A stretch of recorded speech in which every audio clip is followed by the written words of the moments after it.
Hello there people, my name's Amaz and I have just finished watching Shogun. And it's so fucking good.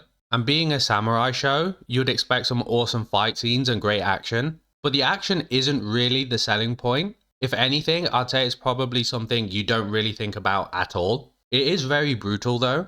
Like there's no shortage of beheadings. In fact, when I saw the first head being chopped off, it really caught me by surprise as it came out of nowhere. Also, you see someone get boiled alive, which is something I'd never thought I'd see, to be honest. It is pretty disturbing as you hear the guy screaming all night and then he smashes his own head in because it was that painful. So in terms of plot, if you didn't know, it's about an English sailor who gets shipwrecked during, I think, the Edo period of Japan, when war is about to break out, and he's pretty much captive by the first shogun. So the show is based on a book that is somewhat based on actual history. Like the character names have changed, but the overall things that happened are true. It is pretty interesting to research after watching it on what really happened and the consequences in real life. So any hope of a season 2 may as well be in the shitter. The show is primarily a drama, and my god, it does drama so well. Most of the time I was constantly on edge wondering what's going to happen next. Like with Lord Toranaga, I was constantly thinking he was going to lose the war or lose somehow.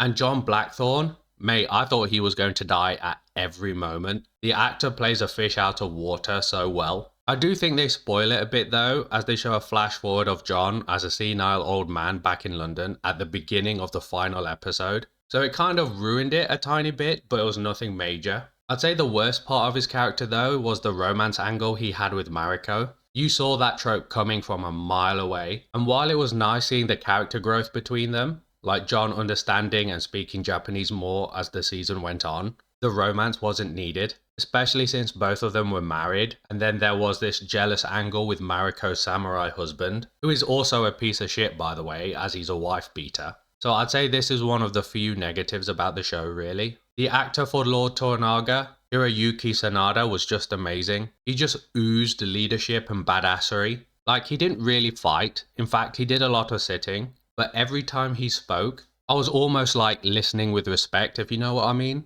He is someone that I would fight for, if I was a badass samurai of course. And he just looks so cool throughout the show. Like I want to wear the cool clothes he's wearing. I would just feel powerful wearing it. And I actually quite liked his relationship with John, even though he gives him a chance and almost entertains him at times. Toranaga is actually a bit of a dick to him. Like he sunk his ship just so he can build a fleet for him. Mariko I thought was really good also. She was quite the badass who could actually fight instead of just being a translator. And she's quite the politician too, who was willing to die for the cause. Again, the only downside with her was the predictable love triangle. But other than that, she was great. Overall, the show was just so fucking good. Everything from the writing, to the visuals, to the performances. And apparently it is also very faithful to the book, which I appreciate, even though I haven't read it. It's a shame that it's a miniseries, as I'm so invested in this world and I want to see more of it. But that's life, I guess.